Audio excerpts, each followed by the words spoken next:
Washington football addicts, baby. Let's go. Washington football addicts, we've been repping for years.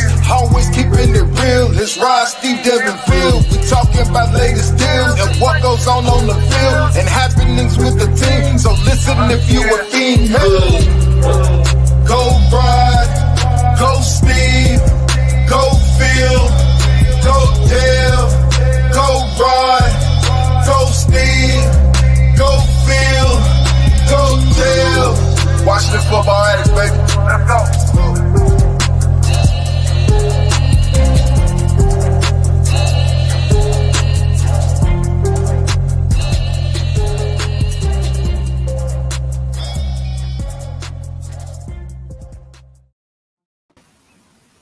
What is going on, Washington football addicts? It's your boy Rod, and we are back with Pod 83. Steve has some adulting to do this evening, so he's out at a kids' conference or something like that with his children. So salute to Steve for being a dad and doing what's right. But as always, you know, we have the professor, Phil, kick off each pod. So I'm going to kick it to Phil right now and let him introduce Pod 83. Go ahead, brother. Pod number 83 goes to the man, the myth, the legend, Ricky Sanders, one of the members of the posse that just dominated the NFL late 80s, early 90s. Ricky Sanders actually, for 1 year, held the Super Bowl single game record for most receiving yards with 191. That was actually broken very next year by the legend Jerry Rice. But he did set that record in Super Bowl 22, catching bombs from Doug Williams. And that was kind of his breaking out game because the very next 2 years, he went over 1,000 yards receiving in 88 and 89. The 89 season is pretty remarkable considering the fact that he was one of three Washington wide receivers. All three members of the posse went for over 1,000 yards that season. First time in NFL history that three wide receivers on the same team went over 1,000 yards. Ricky Sanders was a part of that. Ricky! He was also a member of the Super Bowl 26 winning squad as well. Played with Washington for 8 years, had 414 catches for 5,854 yards and 36 touchdowns. Ricky Sanders will always be remembered by his fan base very fondly. I know we see a lot of Gary Clark. We occasionally hear from Art Monk. I'd love to see some posse reunions at FedEx Field sometime. I don't know why that is, why somebody hasn't thought about that. Maybe I should bring that up as a culture ambassador. But, yeah, I mean, come on. The posse is legendary. The posse was what set the table for those wide-open passing attacks you saw for the next 30 years in the NFL. So I would definitely love to see more recognition and more reunions of the posse. We don't see much of Ricky Sanders these days, and be nice to have him out there, just representing. No, absolutely, man. It's crazy that you think of just the fans that still exist with this franchise, and if they're 30 and younger, they have no idea who the hell Ricky Sanders is, and that sucks.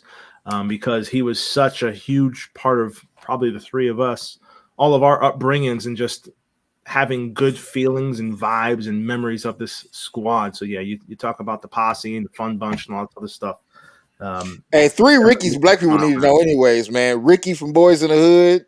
Dude, that was my segue. I was going to say Ricky Sanders has to be the originator of Pretty Ricky, man. And what's the other Ricky? It can't be Pretty Ricky. Look at that, Roger Smith agreeing. You know, the glory years. Yes, we're unstoppable. The memories, absolutely, Roger, and that's what we miss.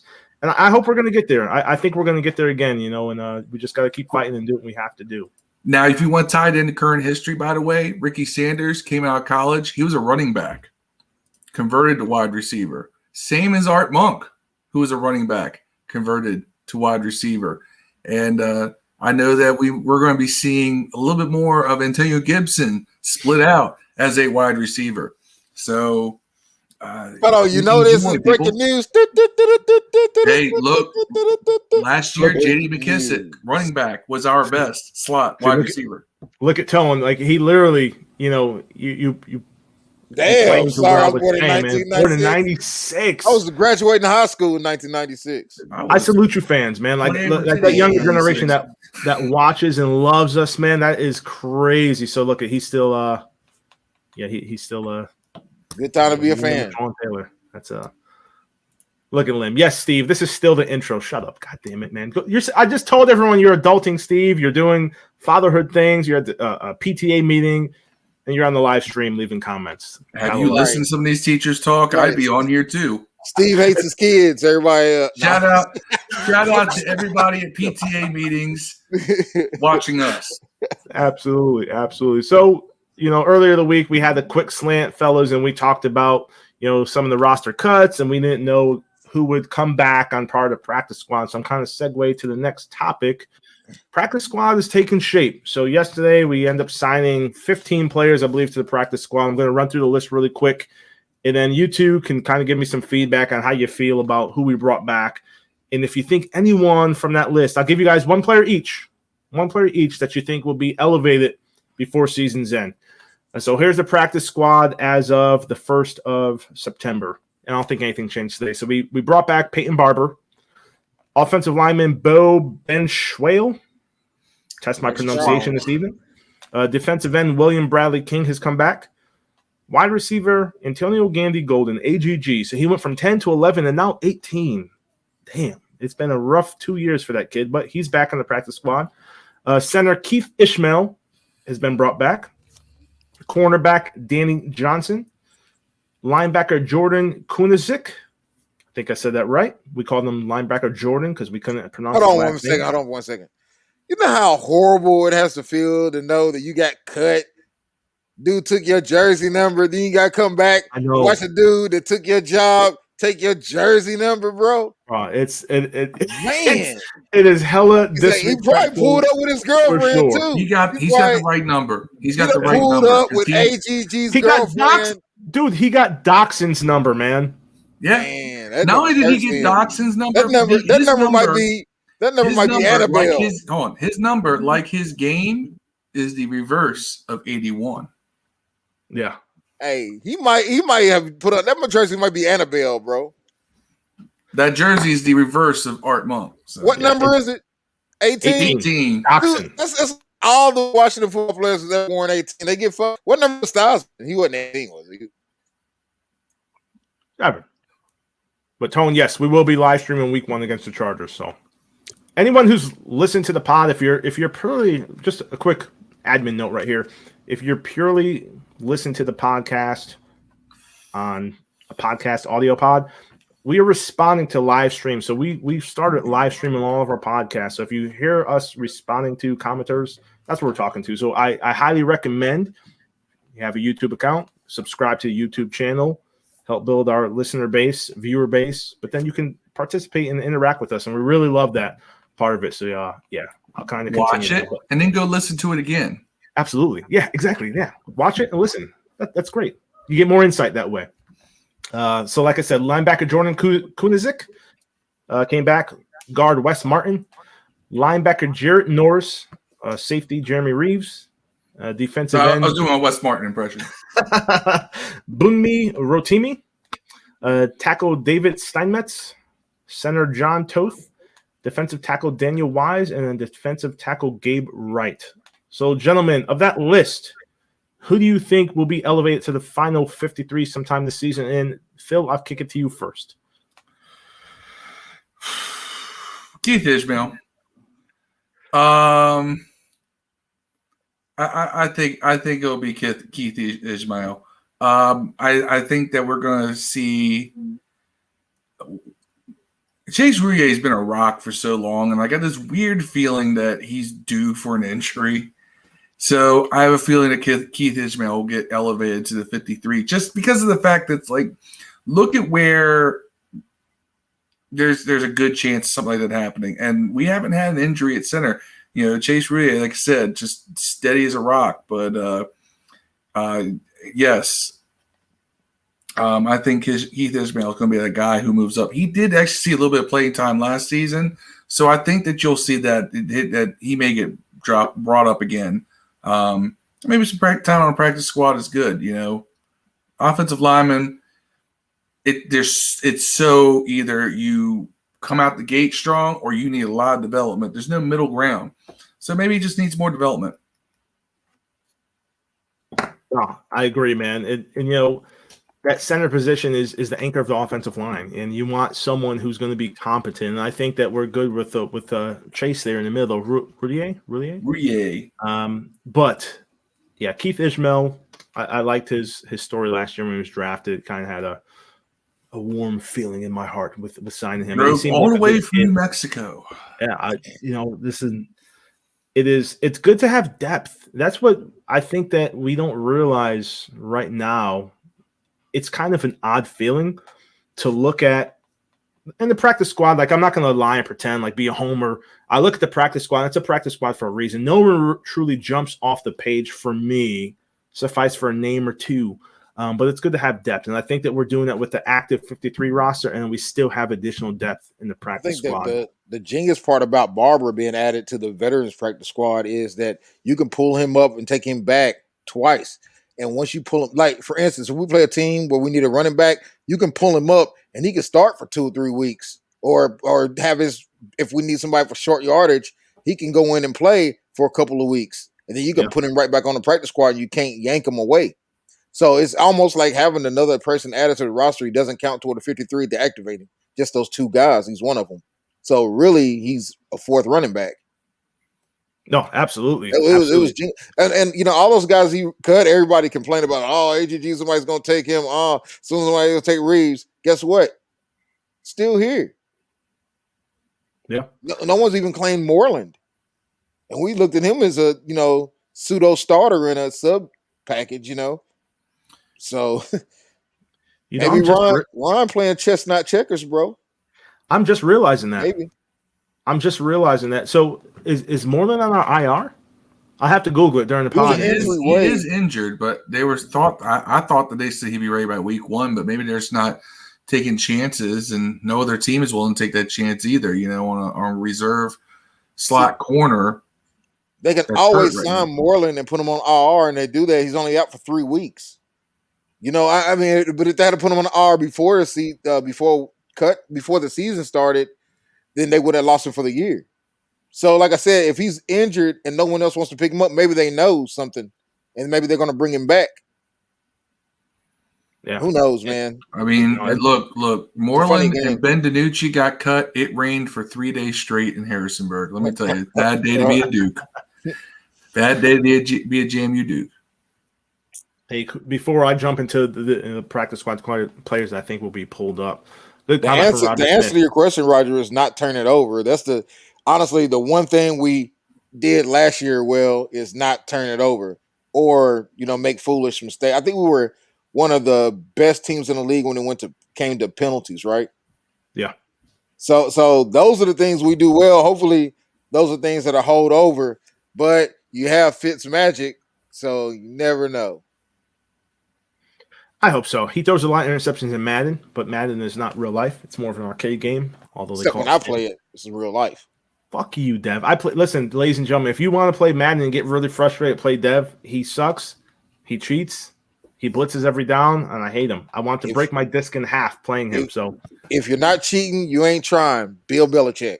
I was going to say word to Eddie Guerrero on that one. Yeah, right. For me, my practice squad pull-up that I think has the highest chances of coming to the active 53 would be safety Jeremy Reeves. I really liked him last year. He actually had a pretty high Pro Football Focus grade.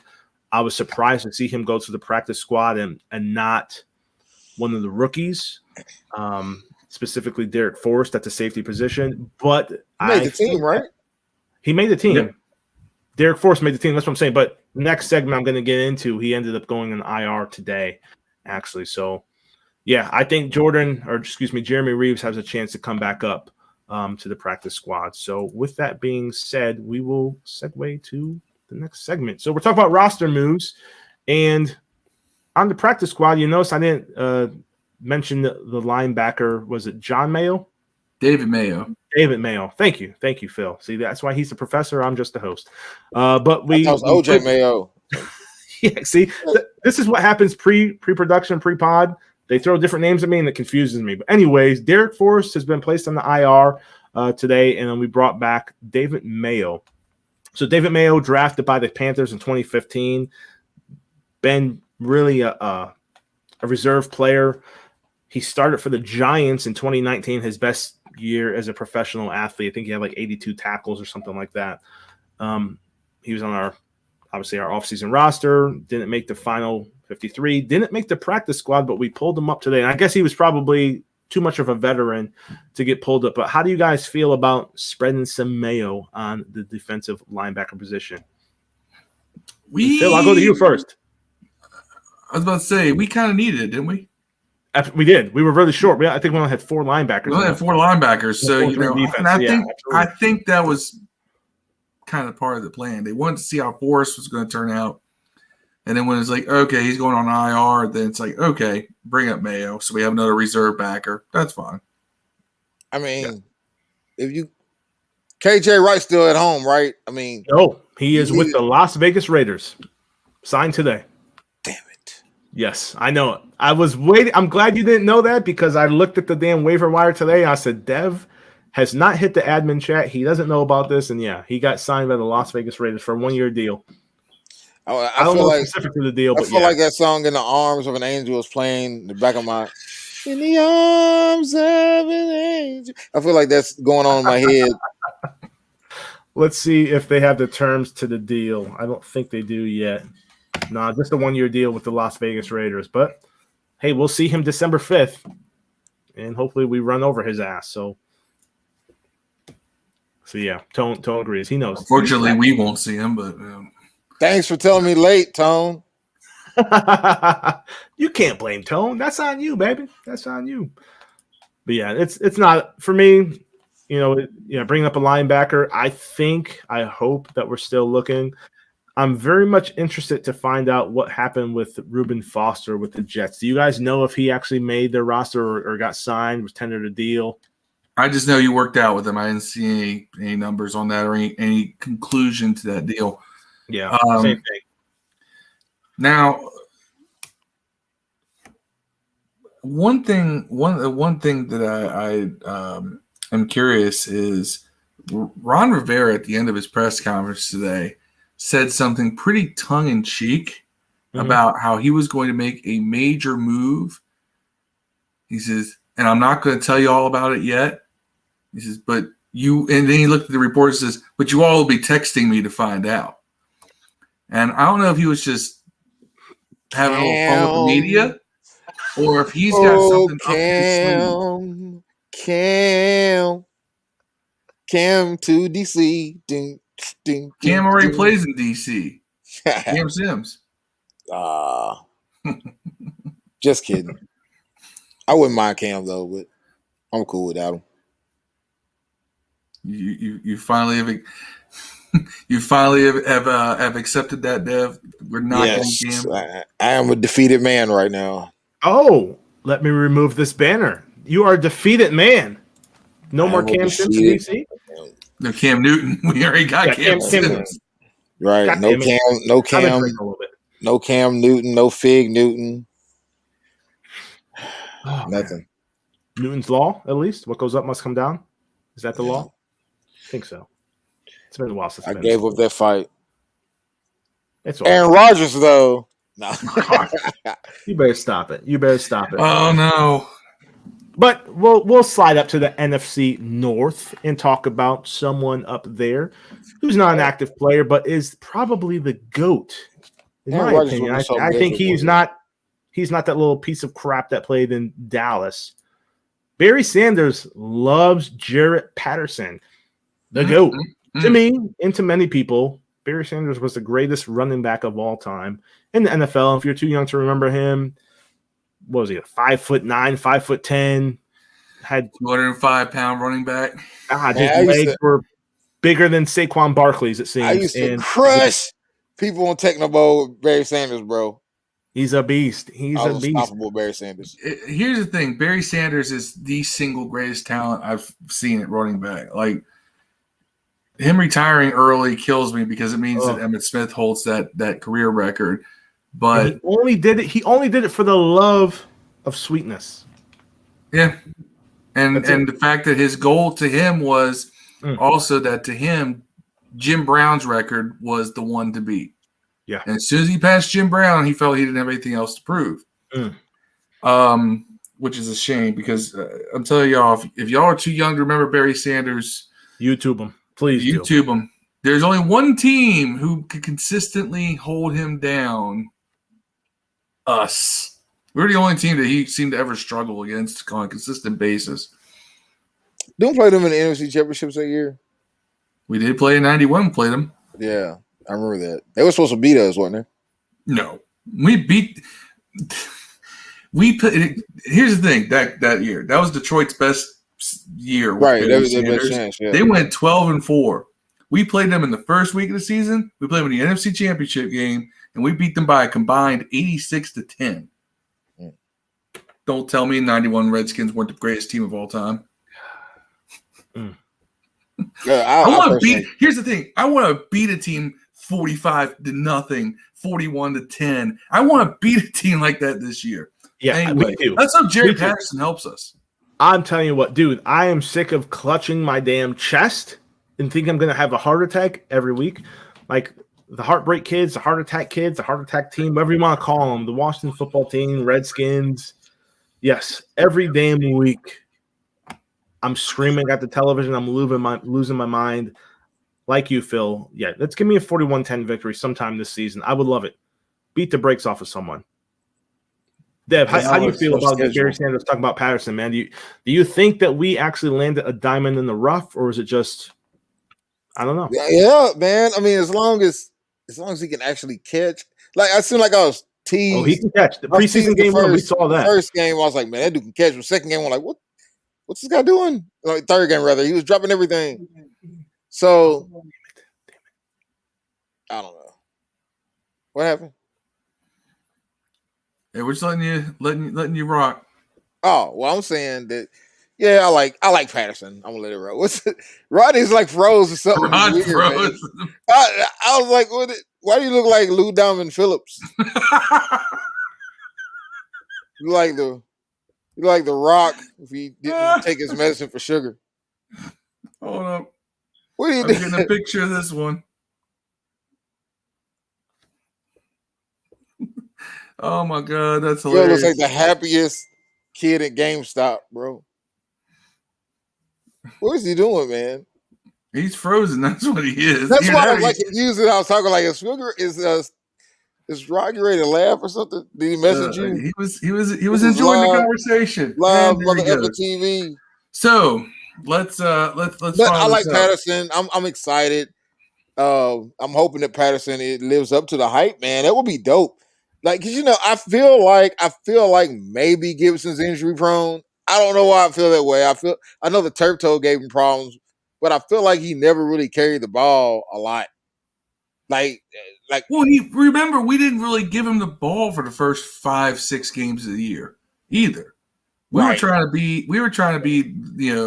I'm kind of anxious. Avengers. I'm anxious to see if he holds up for a whole season, getting like running back number one carries. Can you imagine, though, that if Gibson lives up to the potential we think he has, and when we got Jarrett Patterson, who got the Barry Sanders stamp of approval behind him, that's a 1-2 punch.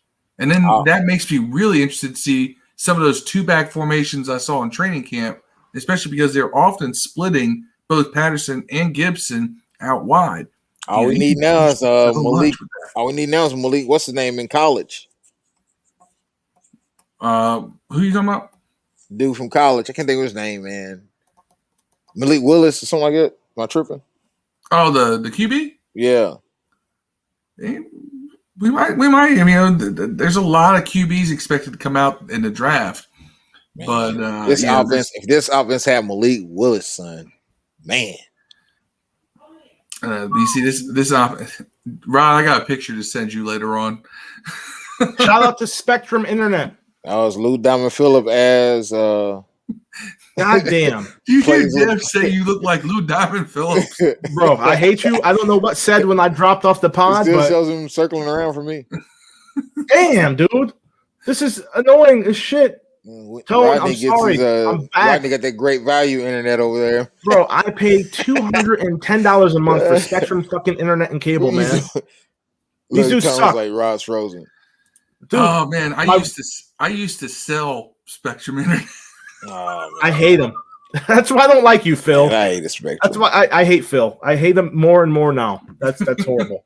I didn't say do it now. Those fucking internet companies, man. They like those cable companies. They like pretty much monopolize on areas so they can't compete against each other. I'll tell you what, though. Shout out to StreamYard. Thank you for your software.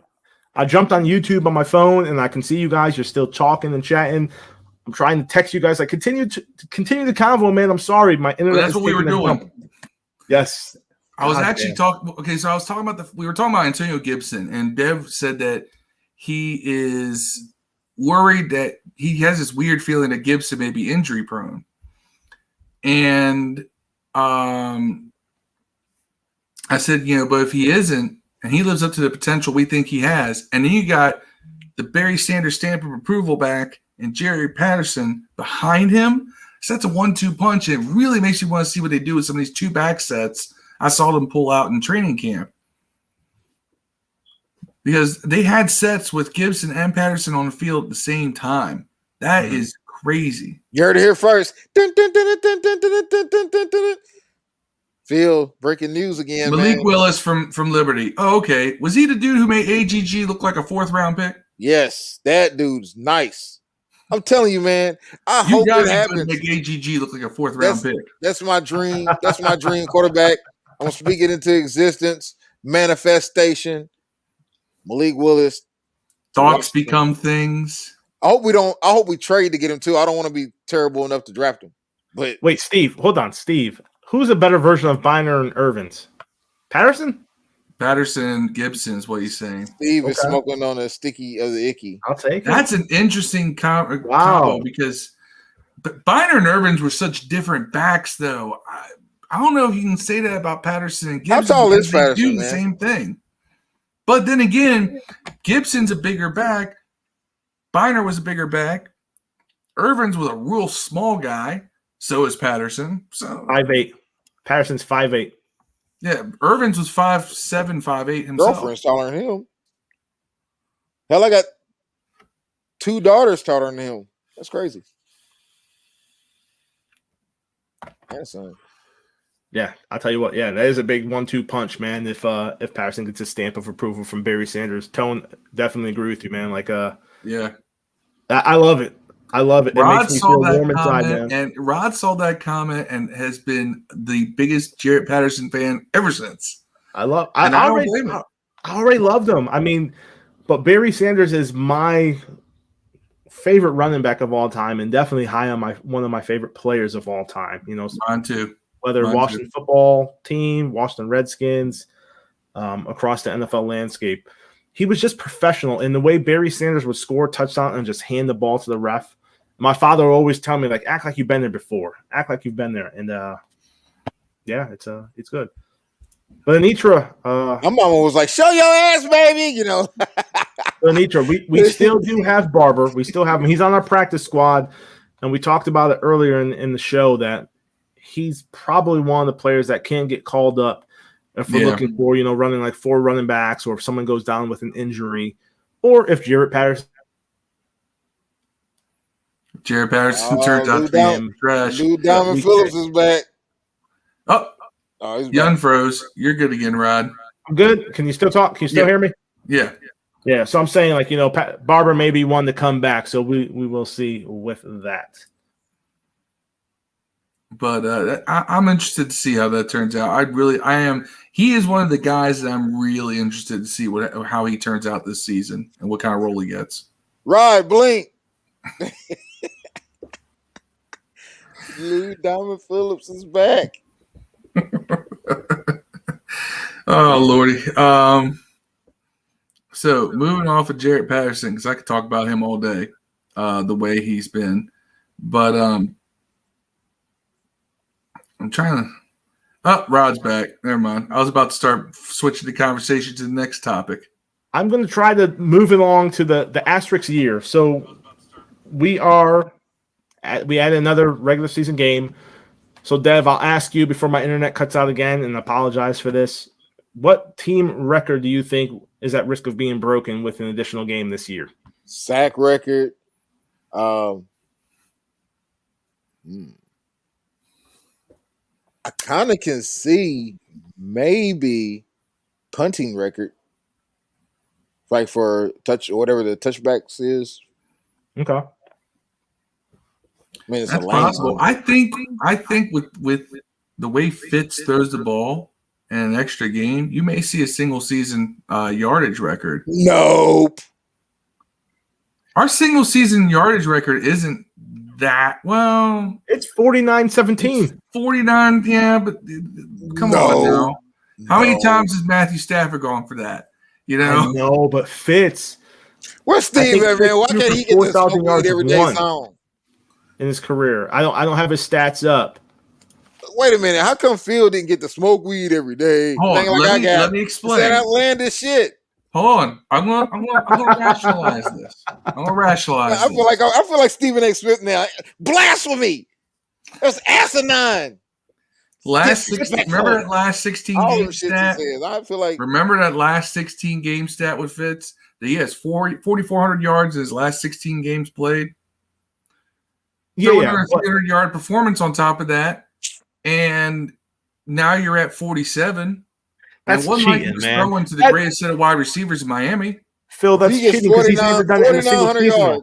He's never went for 4,000 in a single season. He will go for 4,000 this season. If he goes for 4,000, Rod's going to get an I Love Fitz tattoo on his shoulder. He said this. He just texted me that, guys. It's on the interwebs. No, Rod will do that if Fitz goes for 5. If he goes for 5,000 yards, Phil will get a tattoo. Absolutely. Wow. I have no tattoos. I'm probably like the lamest light-skinned dude in America, man. Like, I have no tattoos. I don't beat women. Drake. Yeah, I don't know, man. I'm sorry. That was horrible. Chris Brown moment. Hey, Drake is beige.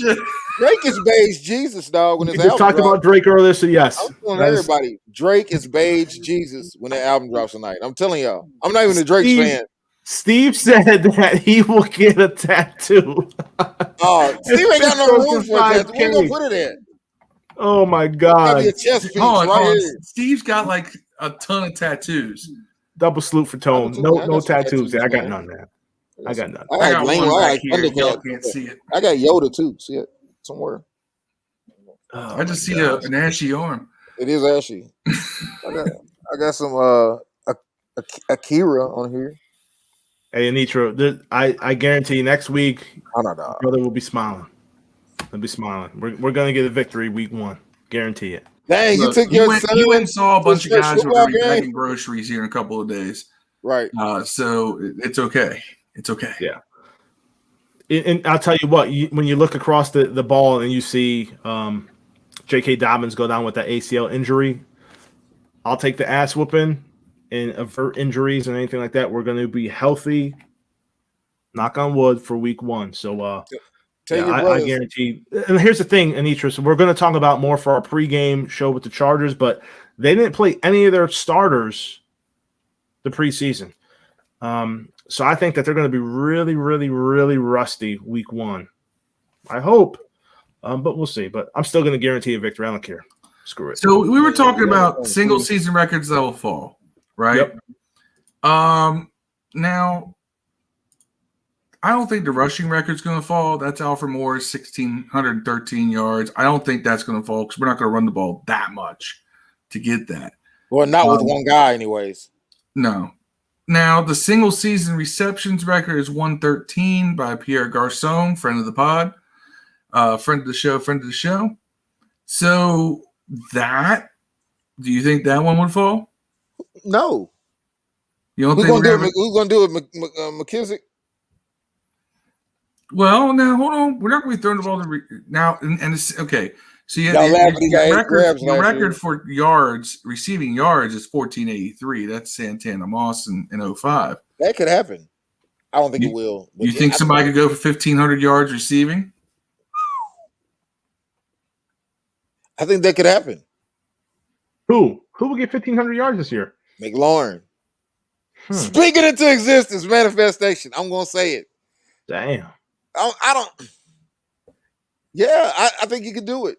I think he could do it. I think that we have too much talent potentially at that wide receiver position for him to get 1,500. That's a lot. Who do we have that year that Santana got it?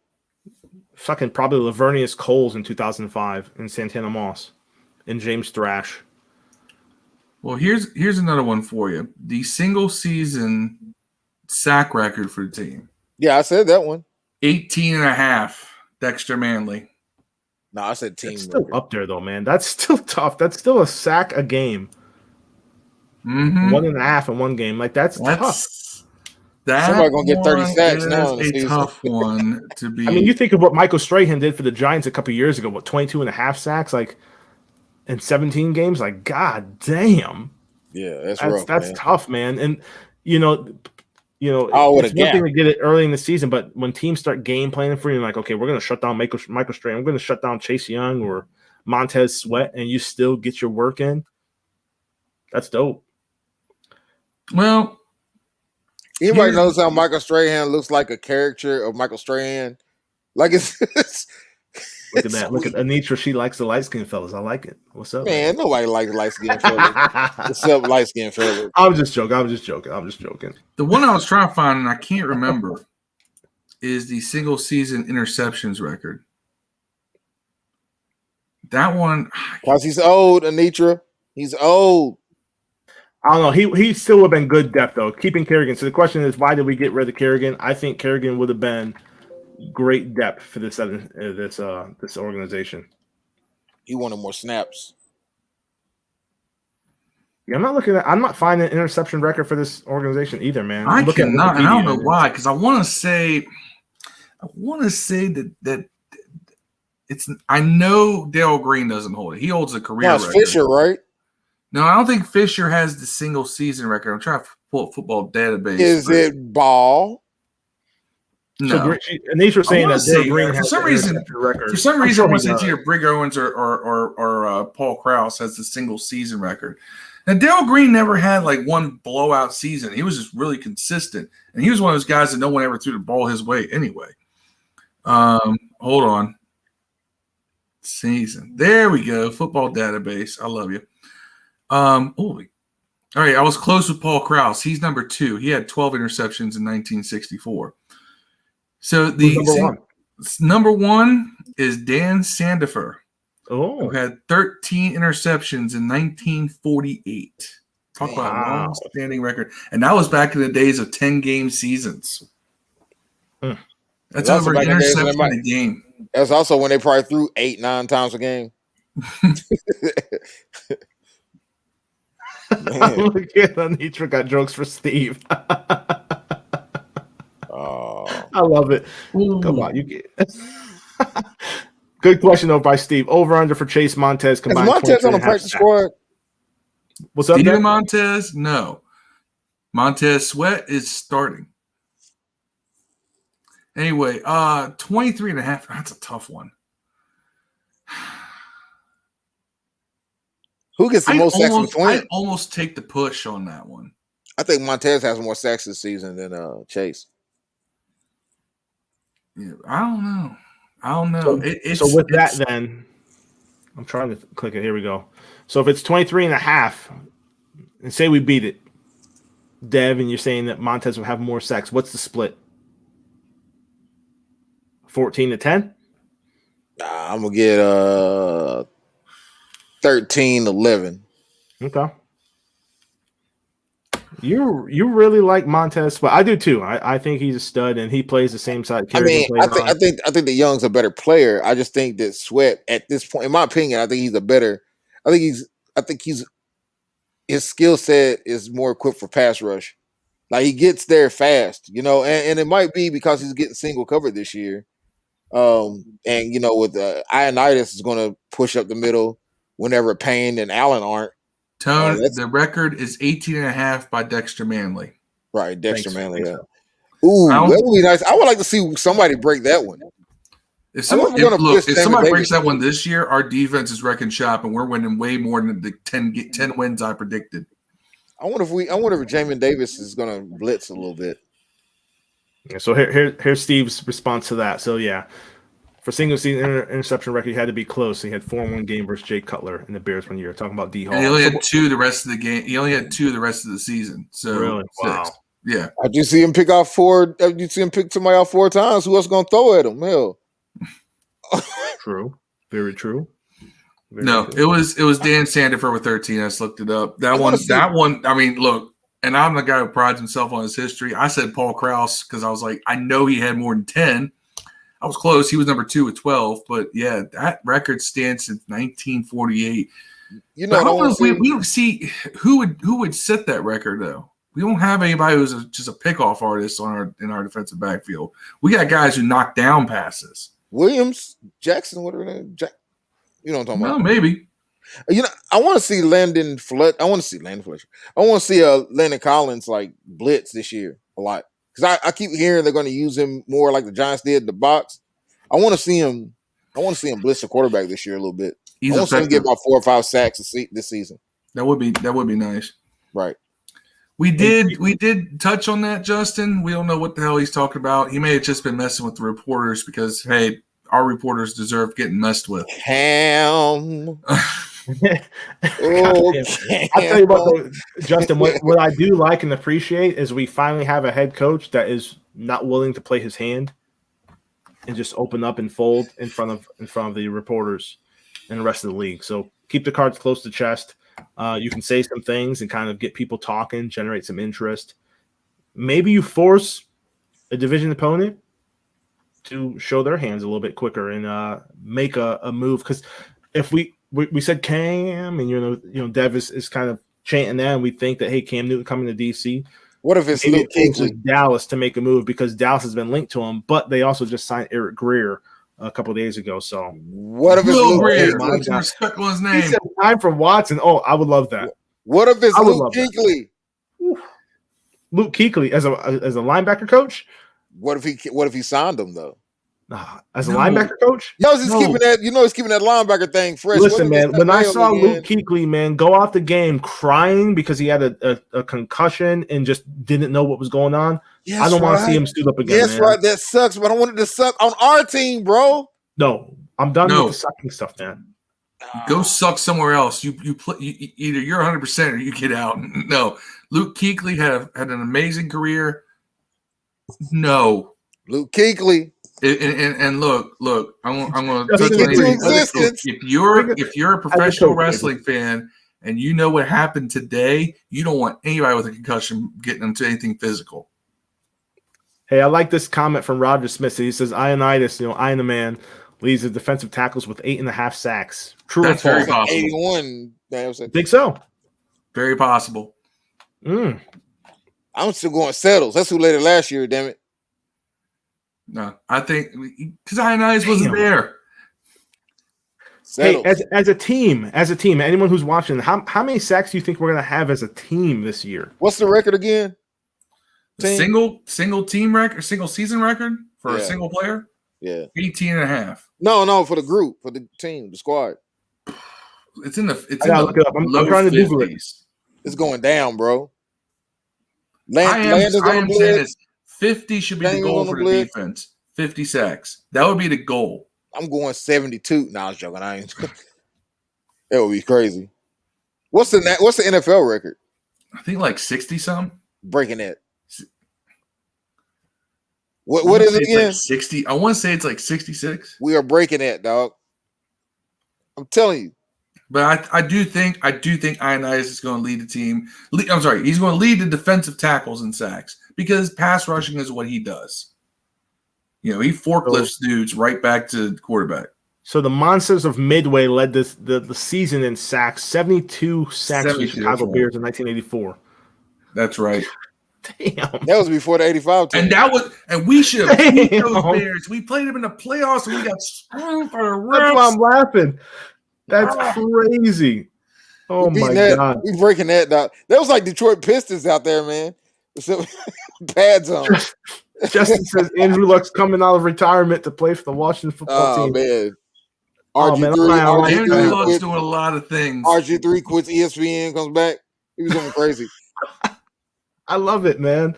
I love this damn fan base in this organization. It's that would be dope. He's from the DC area though. I wish that and wanted that for so long, but he just took so many injuries. The dude's uber smart, and he got out while he could function. And money, yeah, absolutely. Smart kid, man.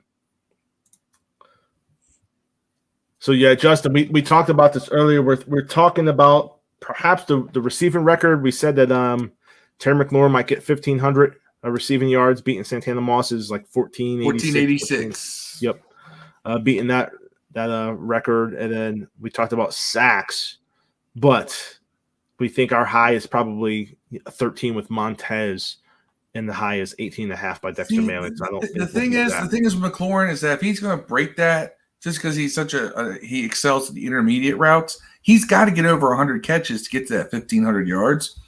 And Dev doesn't think he'll get 100 catches. I mean, I said, if anything, he may be a possible threat to Pierre Garçon's record, which would be interesting to see. And would definitely be that breakout year we're expecting from Terry. But I don't know. It's hard to say.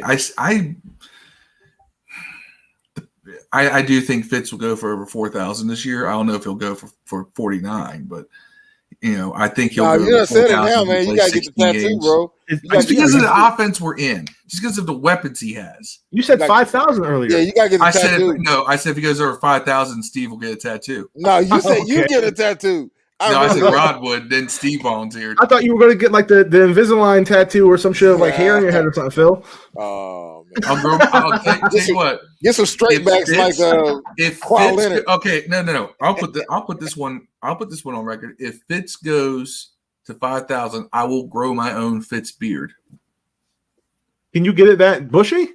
I've had it down to about like here. No shit. Damn. Yeah, I looking down, the thing was like there. Oh my god, that's awesome. Like David the Gnome. So Anitra asked a good question. Who's our punt return guy? We're doing pretty bad at the position. Do you guys know? It's not Steven Sims. Carter. Yeah, Mr. Carter. I think it is going to be Carter. Number one. Carter and Dax Milne. On the President Carter. Although I did put up that highlight that B. Mitch put up about the 91 Redskins in their first game against Detroit when we won 45-0. That's when B. Mitch had his first punt return touchdown. And I put it on Twitter and I said, look at that. A punt returner who catches the ball and goes straight forward. Is that something? Yeah. Why not? I still miss Brandon Banks, man. I still feel so bad for that dude. I think he could have had a decent career in the NFL if we didn't hold so much on special teams during his tenure.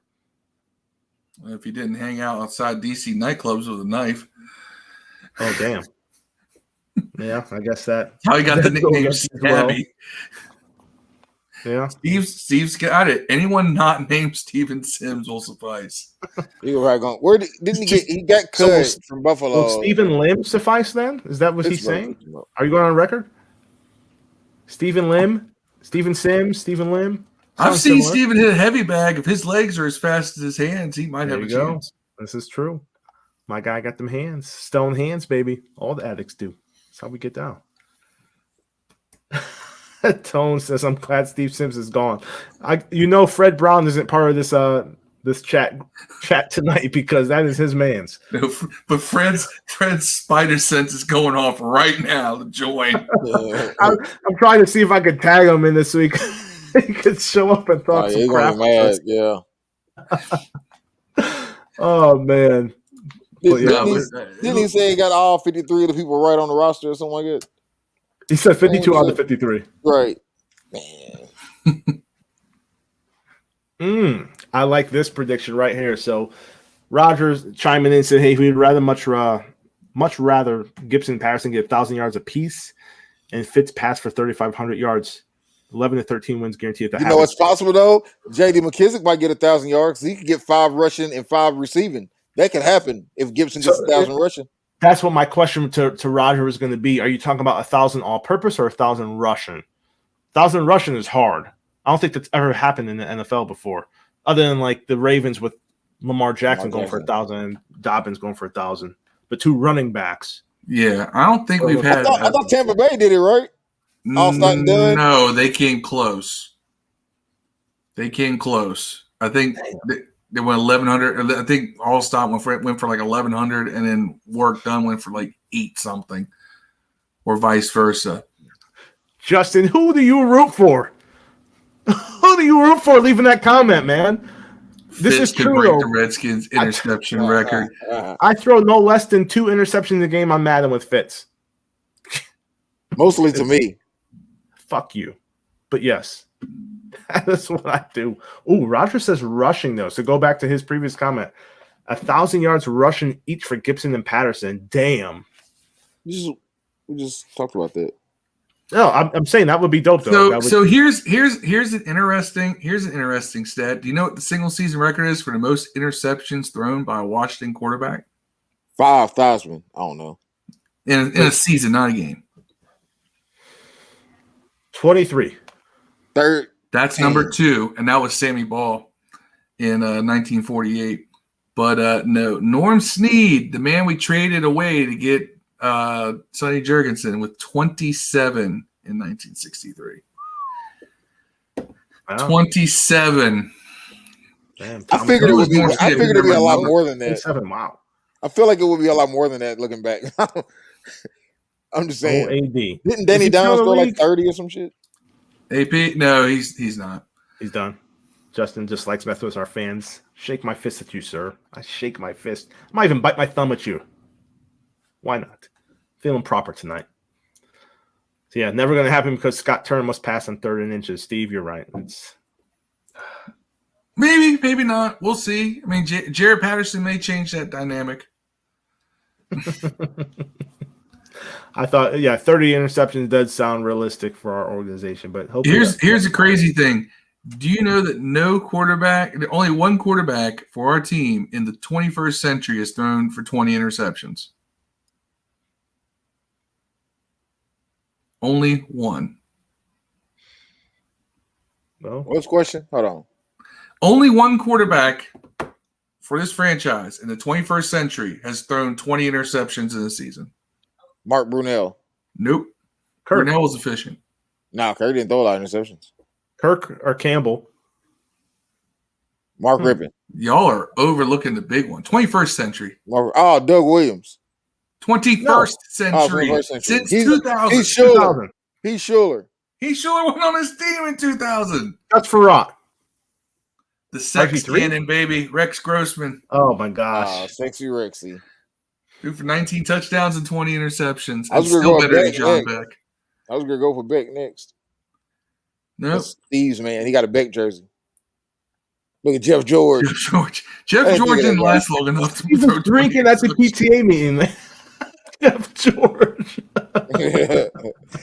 You never trust somebody with 2 first names. That's weird. What's our single season passing touchdown record then? So Fitz could break the interceptions. 31, Sonny Jurgensen. Okay. Do you think Fitz could beat that this year? Yes. I think he can beat that one. That's the one I think he could get. I think he can do it. Now that's but I also don't think he'll last the whole year. So I don't know if he'll get it, but he'll flirt with it just because it's 17 games. Fitz said he ain't gonna play 17 games. I was predicting he'd throw 28 this season. Fitz got about 10 games on hike. He's gonna play. We know how this is gonna go. You've been a Washington fan long enough. You know how this is gonna go, right? You might even see Allen out there, but Fitz ain't playing all year, man. He's better, man. I want him to play all year. That's not happening, bro. Listen. If he doesn't play all year, that means it's a train wreck year. You know what being insane is? It's doing the same thing over and over again, expecting a different result. It's insane to think that Fitz is not going to turn and Fitz tragic, man. It's going to happen. It's as your boy said in Marvel Comics, man. Inevitable. This is what's going to happen, dog. How sad are we though? Huh? I'm just thinking how sad. I'm looking at Steve's comment. 31 touchdowns a year is bad for real franchise quarterbacks, and we're salivating at the thought of throwing 31 touchdowns this year at the quarterback position. Well, that's because, our franchise quarterbacks that we've had came during times in which 25 was a good season. When defenses played a lot more physical, you could bump and run all the way down the field. That used to be a thing. And the closest anyone's come to flirting with that record, there's two guys have come close at 31, and that would be Joe Theismann did it in 83. He threw 29, and Cousins threw 29 in Joe Theismann was in 2016. And break his leg. So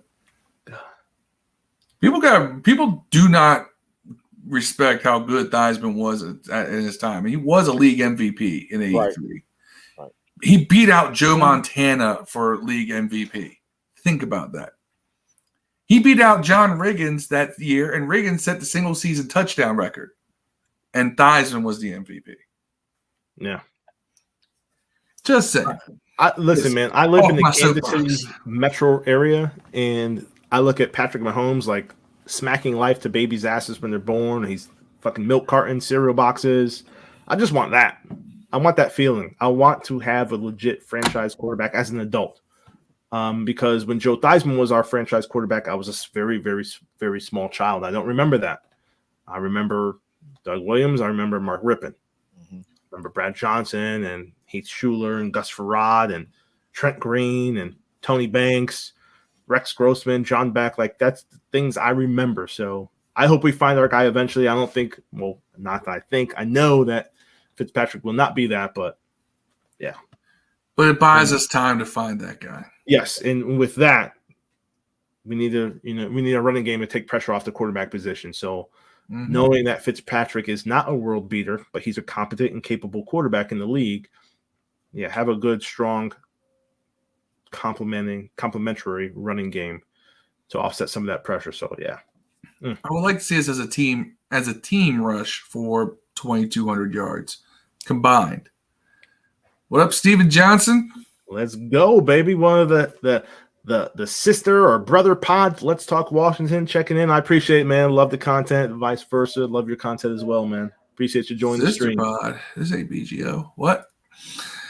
Did I say that out loud? Manitra talking about Theismann and Doug and RG3 will always be her favorite quarterbacks. Yeah, so I like Doug Williams, man, but he was crap. He was good for that season. But he was a gambler. He was except for the one game where it mattered. Except for the one game where it mattered, he might have had the best Super Bowl performance ever, in my opinion. That dude was on. I tell you what, though, my buddy's a huge Tampa Bay Buccaneers fan, and he's a couple years older than me. A couple years, probably like 10 years older than me. So he remembers Doug Williams with the Buccaneers. And he remembers the racism and all the other bullshit that he dealt with down there. Yeah. But he said Doug Williams was that guy. He was the truth, and he could have been really good at Tampa, but Tampa was a dysfunctional franchise. It was very racist down there, and they kind of had to jazz him north where, the racial tension was a little bit less. But he said Doug could play. He was capable. Yeah. I mean, Doug was never an accurate thrower, but he was a gambler. You were never out of the game with Doug Williams because just say what it is. All he needed is about three good passes to hit. He was crap, bro. Just say it. But for one game, dude killed. Because that's murdered the Broncos. As much as I hate people who say Doug Williams should be in the Hall of Fame, and I'm like, why? No, you can't put crap players in the Hall of Fame. I'm not gonna say he's absolute crap. Who had better passing stats than Doug Williams? And this is fact. You know who had a higher quarterback passer rating and a better passer? Tim Tebow, bro. They're about to play the same amount of games. It's crazy. Look at the numbers. Tim Tebow versus Doug Williams. Except for, Doug Williams in that Super Bowl run. Doug Williams also played in a much different era. But greatest Super Bowl run, greatest Super Bowl game ever. Doug Williams. Always be one of my favorite Washington football players ever for one game. But other than that, crap. By the way, do you know who Doug's offensive coordinator was in Tampa Bay? Joe Gibbs. That's right. Yeah. Joe Gibbs recruited Doug out of college. That's why he brought him to Washington. Joe Gibbs. Doug Williams in college. Goat. Huh? Doug Williams in college. One of the goats. Oh yeah. He was killing in college. I'm not gonna knock Doug Williams as a college player, but outside that Super Bowl, crap. Hopefully he doesn't listen to the Washington Football Addicts because Doug Williams was the best relief pitcher in the history of football. That dude came into games halfway through and won them. He came into 2 games. Better than Nick Foles? Before we get to shout-outs, better than Nick Foles? Nick Foles is the greatest backup of all time. Yeah, but Nick Foles had to start games to do that. Doug Williams won 3 games in that 87 regular season. And remember, they only played 11 with the actual regular players. The regular players, yeah. He won 3 of them. Or they played 12. He won 3 games off the bench. Yeah, he balled out 3 of them. And then after that. And then he won 3 playoff games. Crap after that. So, that he played well when it counted. That's the thing. That 1 year. Counted next year, didn't do, Well, he got hurt. We were getting to an hour into this podcast. I think we're reaching our shout-out segment.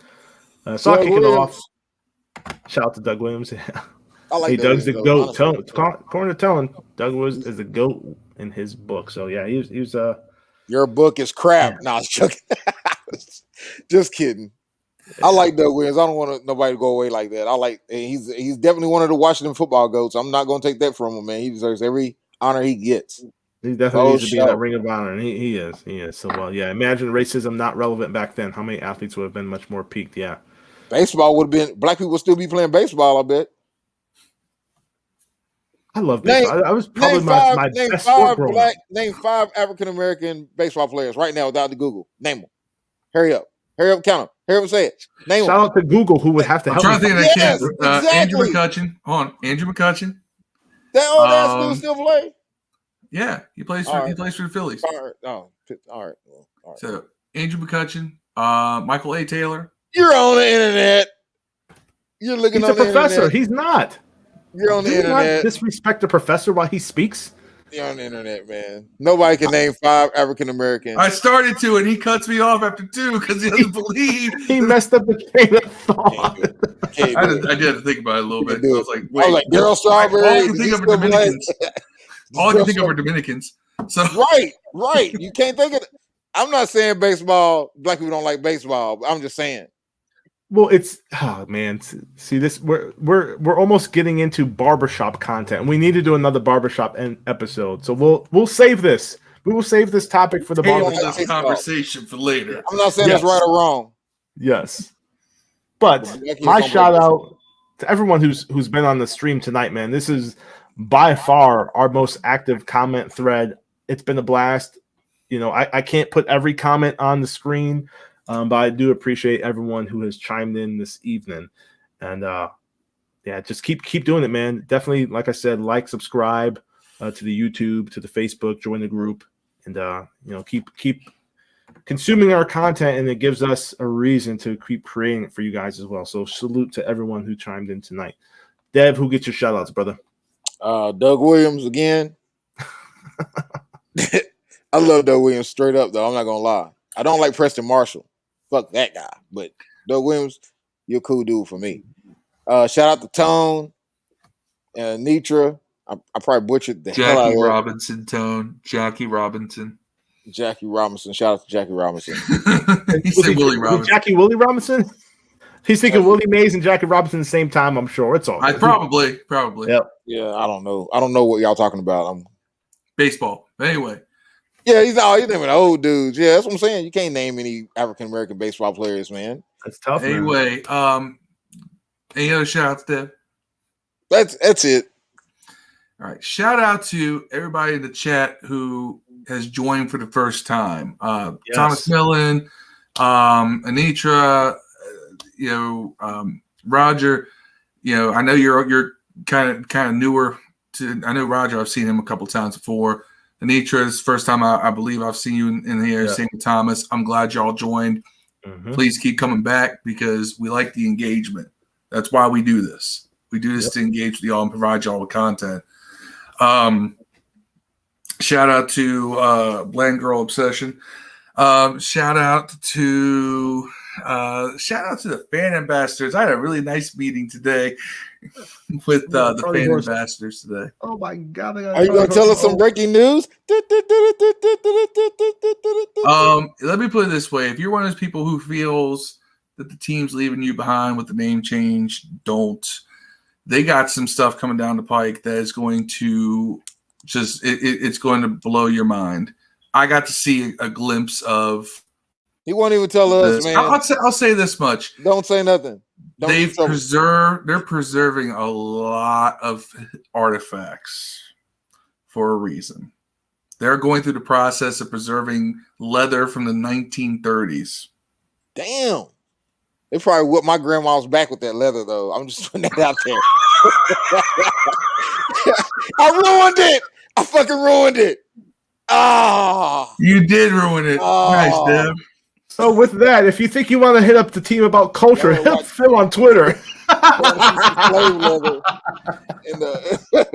Right. Oh, where we go? Right there. This is some props from Roots. And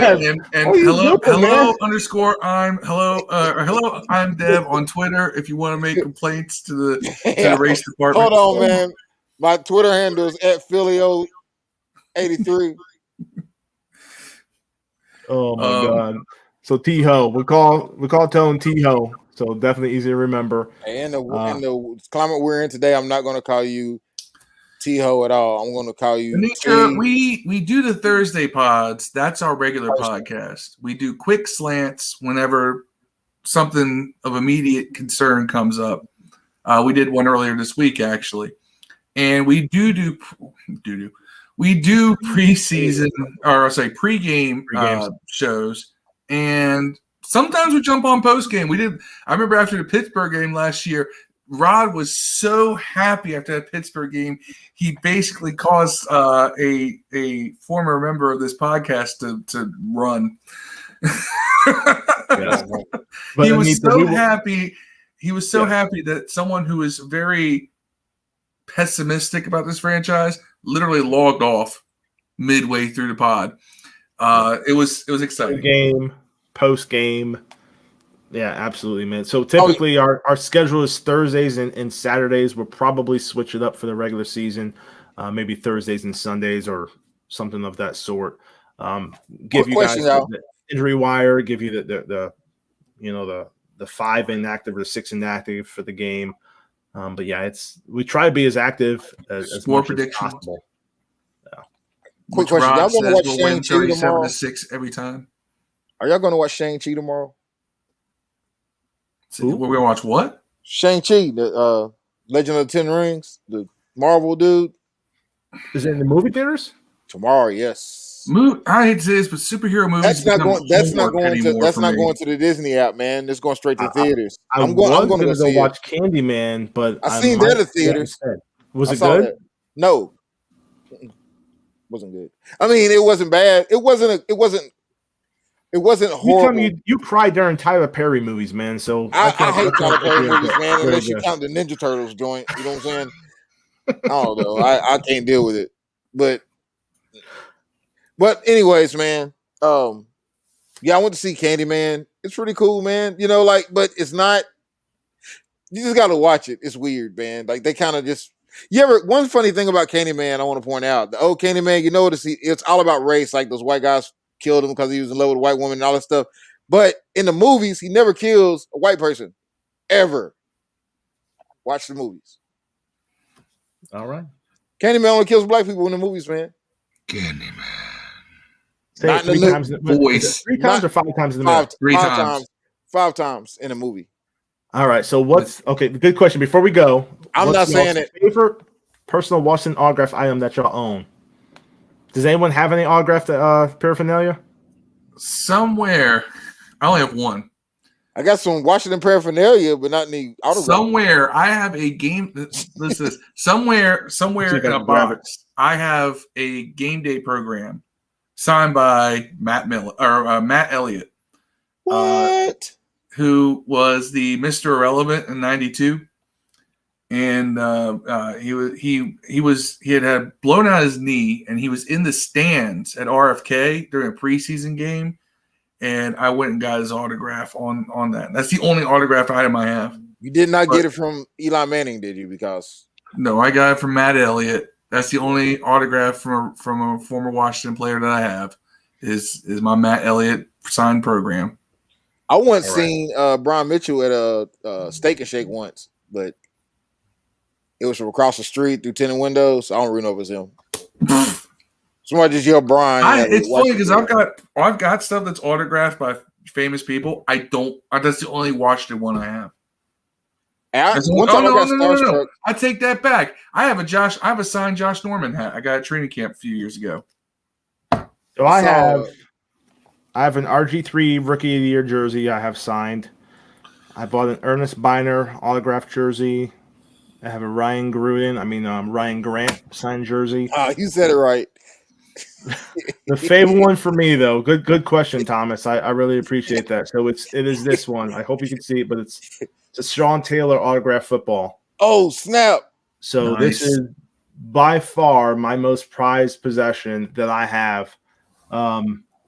Rodney lives at 182 Elm Street. I will shoot you in the chest.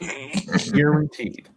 They're gonna purge on fucking Rodney for that, man. Yeah, this is it. So I'll put it up again. I'll go put it back in its case. But yeah, Sean Taylor autographed football. Nice. Bought it off some dude a couple of years ago. And I literally, I'm active military, and when I travel across the country, I move this damn ball with me. I didn't pack it up. I didn't let the movers touch it. And yeah, it is definitely the most prized possession I have for paraphernalia. So yeah. I wonder how much you can fetch for that though. If it can get me a Corvette, I will sell it. So if anyone wants to, you might be able to do that for a Corvette. Ooh, you might be able to do that. But it's got to be a C7 because Rod says effing automatic. Yes, I need a manual transmission. Listen, I've been looking at a C6 today, and I'm close to pulling the trigger on it, but we'll see. But, yeah, may the force be with you. Hey, you see all these people trying to buy your stuff? By the way, in the comments, you want Santana Mini? Let me get that RG1. I got the Sean Taylor jersey for dime bag and some Coke 45, By the way, hold on. I got an autograph that has nothing to do with Washington, but I want to show it to y'all. Give me one second. All right. That was a great question, though, Thomas, man. I went to high school with a porn star, works for Vivid. Screw all you guys. See that right there? True story, though. Oh. Nice. Who signed it? Carl Weathers. Oh, hell, Action Jackson. Apollo Creed came back from the dead and signed a damn booklet. No, he signed. It was a poster. It was you ever wonder what would happen if one guy just thrown in the damn towel? You know what I'm saying? Throw in the towel, bro. I almost had him sign an Action Jackson poster, but I had to give him the Rocky one. Action I'm about to invite T-Ho to the stream so he could show us what he's got really quick. So hold on. Carl Weathers was like The Rock now, man. You know what? That dude is still jacked at 72, by the way. Is he? That dude's 72 years old? He's 72 years old.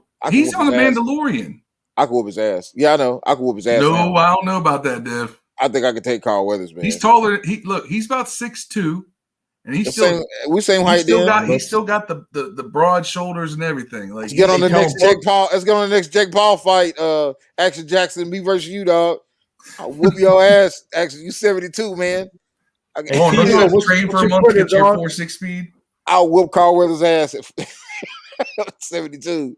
I don't care what anybody said. I'm just joking, Carl Weathers. I could not. You just run around the ring 2 times. I'm gonna black out. I'm fat. It's over.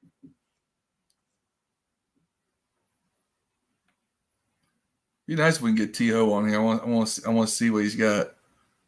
But he got an autographed picture on his phone on his screen.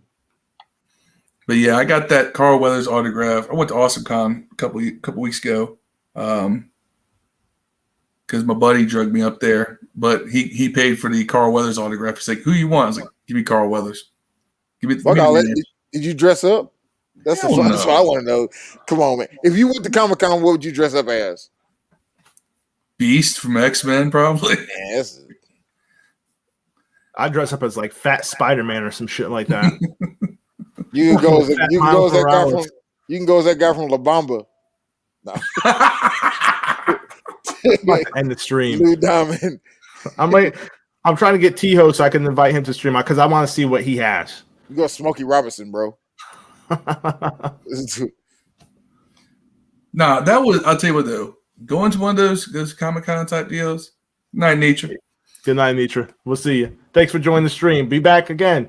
We really appreciate your feedback and content tonight, man. But I'll tell you, it's such an interesting mix because it's like, I don't know. I'm like Dev. I nerd out on certain things, but at the same time, I don't nerd out on everything. So I was like in my element and completely out of it at the same time. I was walking around at times like, where the hell am I?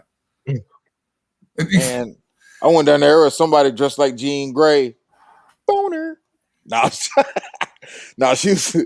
Woo, I was hooked on Comic-Con ever since I seen that. I was like, yeah, these chicks dressed like all the X-Men women. I did get my picture taken in the DeLorean from Back to the Future too. Nice. There's a guy in my hometown that has a DeLorean. Now this one is exactly like the movie. Where they're all like they're handmade, all of them. Yeah, but I'm talking about like they had all the lights and everything. Like it was an exact replica. Oh, you got it Back to the Future outed, huh? Yeah. That's nice. And I mean, it was like $20 to get your picture taken in it, but it all goes to the Michael J. Fox Foundation for it would look like a silver Pinto with nice doors if it didn't have the Back to the Future kit on it. Yeah, well. Michael J. Fox was there at Awesome Con. That was like the thing. Did you get to touch it? Was it like stainless steel? Was it cold feeling and shit? Let me tell you something. Those cars were not made for me because I stepped into that thing and I'm only 6'1". I stepped in that thing and my feet went behind the pedal immediately. I'm like, what the hell is this? And the seat's all the way back. I feel like I've been in one before, but I know I haven't. There's definitely a guy in my hometown that has one. He rides in the parade. Let me tell you something. If any of y'all can ever get a chance to sit in a DeLorean, be careful because I know both y'all are taller than me. That thing sits low. Yeah. Like low. I got in and almost fell in. Well, T-Ho, please hit me up. My name is on the screen at WF Addicts. Time's run out. We got to go. But yeah, we got to go.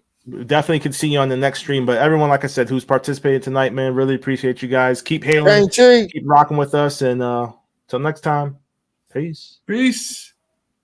Hail. Hell yeah.